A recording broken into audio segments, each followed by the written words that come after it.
ஆத்ம நமஸ்காரம். உலகக்ஷேம பிரகாசிகை. தலைப்பு ஜீவகாருண்யம். துணை தலைப்பு நிவேத்தியமும் தனாகமும்.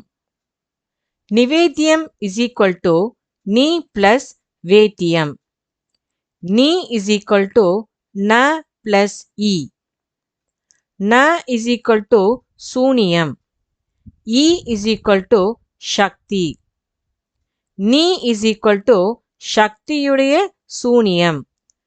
அந்த சூனியத்திலிருந்து தாழ்ந்த தழைத்த சக்தியிலிருந்துதான் இந்த உலகத்தின் உற்பத்தி. அந்த சக்தியை பழையபடி, அதாவது மீண்டும் அது உற்பத்தியான சூனியத்தில் வேதிக்கும் போது நிவேத்தியம் ஆகிறது. அதல்லாமல் அன்னம் கொண்டு நிவேதிக்கிறோம் என்ற பெயரில் சிலைகளுக்கு அரிசியை வேக வைத்து படைப்பது சரியல்ல. அன்னம் என்பது அசனம். அசனம் என்றால் அசுவாயிருக்கிற பிராணனை அயனம் செய்வது. அயனம் என்றால் தடுத்து நிறுத்துதல், அதாவது தன்னிலுள்ள பிராணனை வெளியே விடாமல் தன் உள் வழியாக பிரம்மரந்திரம் வரை நேரே கொண்டு போகின்றதாகும். அந்த பிராணன் என்பது ஜீவசக்தியாய் இருக்கின்ற வாயுவாகும்.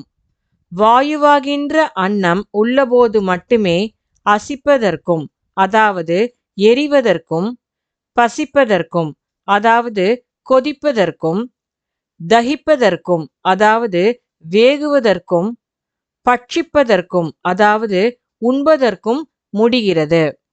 இப்படியுள்ள வாயுவாகி, அன்னமாகி, பிராணனாகி, சக்தியாகி இருக்கிற பொருளைத்தான் வேதிக்க வேண்டியது.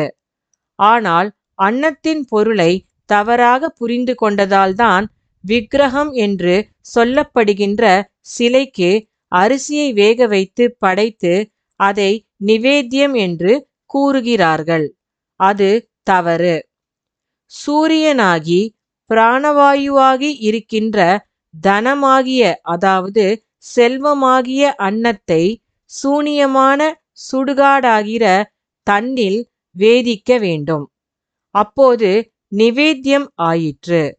அதாவது அவரவருடைய உயிரை அருந்த வேண்டும். அப்போது தனாகமும் சாந்தியும் ஆகின்றது. அப்போது ஜீவரட்சையும் ஜீவகாருண்யமும் ஆகிறது. ஆத்ம நமஸ்காரம்.